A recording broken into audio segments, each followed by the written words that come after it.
As the population keeps growing, urbanization is inevitable. Most land previously used for agriculture has now been converted to real estate, among other developments. This has led to a move encouraging urban farming to utilize the small spaces left for food production. Hi! In Karen Estate, we meet two urban farmers who are growing food within their home compounds to meet their daily vegetables requirements. Very nice, yeah. I can't wait to have this with my ugali for lunch. So my name is Harriet Koyson, and we've been in this home of ours for the past 8 years. It's half an acre, and one of the things we were very keen on, even as we were moving from the city center to outside the city, was to be very sustainable in terms of food production. One of the other things I really like about urban farming is it keeps my kids very busy. You know, sometimes these children, especially the ones in town, they can tend to be very laid back. You know, if you give them a bit of space, they're running to the TV, to the PlayStations, but they all have their duties now in the house. So can you say that COVID has contributed to this? Yes, actually COVID contributed to this in the sense that it gave us time also to be home more often. So when you're at home more often, then you see more opportunities. The fact there's restricted movement, you might not be able to go to the supermarket when you like, but you know, you just walk down to the garden, you pick your eggs, you pick your skumas. It's also very, very nice. So COVID has helped us appreciate it more and helped us see what more things we can do with the space that we have. One of the things we thought about is what are the foods we eat frequently and we are always going to the supermarket to buy. Yeah, and every time you go to the supermarket, the price has gone up a little bit, So that was a big contributing factor. Can we then have foods that we like and we eat more frequently? So the basics are the green vegetables, the traditional bogas, managu, the spinach. Okay. So Harriet is also doing beekeeping. This is very interesting. I mean, I've not seen anybody else do this in their urban. Yes, and she has about 5 beehives, and she'll be telling us how. I mean, what made you think about keeping bees? We love honey, as I said. Yeah, we love honey, and eventually I hope I'll also be able to make other things from the byproducts of from the bees. You know, like wax. I hear you can make candles, you can make soap, etc. Yeah. But so we have 5 hives here. They're all fully occupied at the moment. You can see the bees are quite active, so they tend to like the morning sun.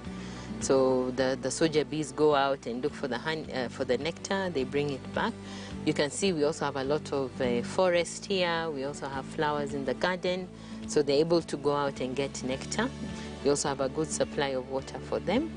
So basically there they are. They are very happy, as you can see, working very hard. When they say as busy as a bee, these guys are up by 5 a.m. in the morning.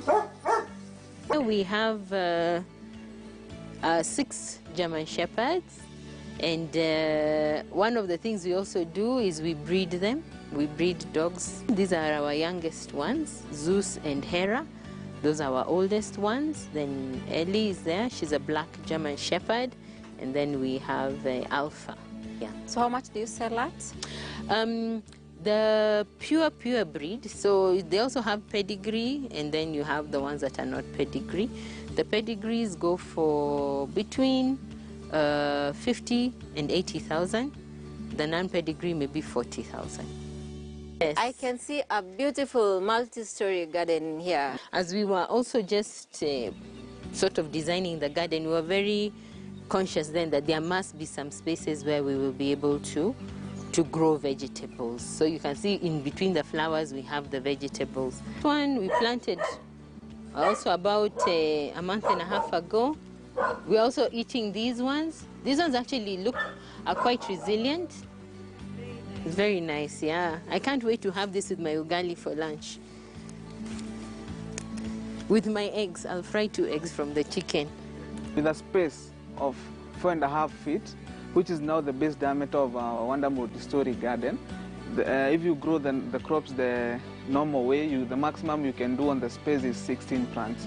But with a multi-story garden, you are able to do up to 120 plants from the same space. The beauty of having a multi-story garden is that it's going to serve you for 10 plus years, because the material that we are using is UV treated, and it's not going to be damaged by the climate changes. I can see cuckoos on this side. Yeah. These are our new group. Yes. These are croilers. These are improved kienyeji. So the jogos, normally when they grow, we eat. So this is what we eat normally, very nice. And then the female ones, we lay eggs. They lay eggs for us. So we eat our eggs from here. What would you want to tell the urban dwellers? I'll tell them to connect with their environment. Make your environment as enjoyable, as relaxed as possible. It doesn't matter if you're in a flat, it doesn't matter if you're in a plot. I always say a little bit of green relaxes you so much. Whether it's a tree, a flower, and better if you can eat it. I highly encourage them. Next to her at home is Crystals, who is quite excited about this new invention she discovered on urban farming. Actually, this is more than enough for her household consumption, so maybe she will be telling us if she hopes to go to the market after the crops are ready. Crystal, thank you so much for having us today. Welcome. Yes. Yes. So we want to know who Crystal is. Okay, I'm just a city girl, yes, living here in Nairobi. Not a farmer by any means, but as you can see, starting. Yeah. Yes. So what brought about the need for you to grow your own food? Just wanting to know where your food is from, to eat more natural, more organic food. You know, as the world is changing, a lot of farms are now commercial, so you really can't trace where you're getting your foodstuffs from. And also, I have a very big interest in organic food and health. So I knew this kind of farming would contribute to the health not only of me and of my family and of those who are around. And also it's very beautiful. So in this farm we have spinach, we have the sukuma wiki, we also recently added some duma, some guashe, cabbages, carrots, and I was just trying to choose things that I consume regularly and also would do well in this environment because it's a bit cold here. Yeah. In this area we are mainly growing spinach and some onions behind me. So initially when we installed it, it needed a lot of care, especially watering. So we would water early in the morning and in the evening. Now that it's matured and also the weather is not so extreme, you might find we water just once in a day. I think the best part for me is that for the next 6 months I don't need to worry, because once we harvest it just regrows, and after that maybe then we will do another replanting. Okay, so another thing we do here is that we only do one item per garden, and this was informed from the Bible because it tells us just not to do mixed farming. So each garden is considered as one farm since we are growing it vertically. So for example, here you can see we have this terere, and then over here we have the spinach, and then we aim to prune so that they're not touching each other. For the next year or so, I'll just observe how this kitchen or urban farm is going and also learn more about the practices and how to manage.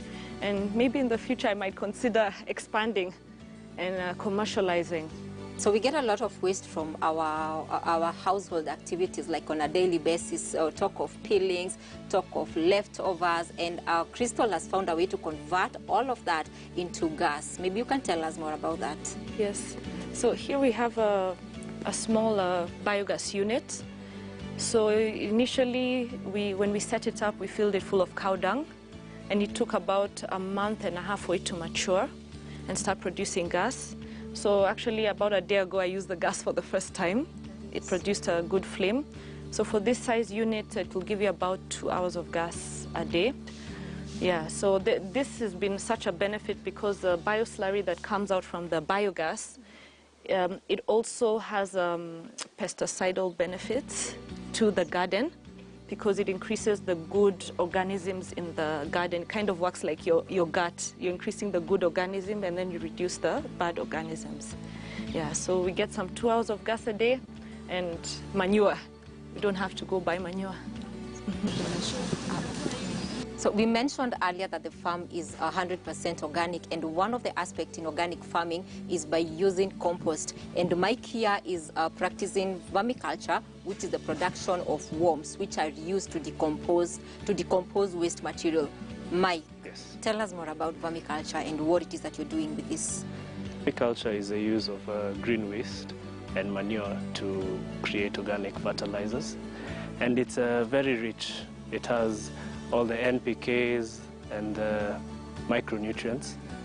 First you introduce the worms in the manure, and then every week you add green waste and water up to 2 liters. Yeah. How long does it take? It takes about 3 months for you to get your solid fertilizer, but it takes every week you can be collecting the liquid fertilizer like this. With a growing urban population, adoption of technology to utilize the space available for farming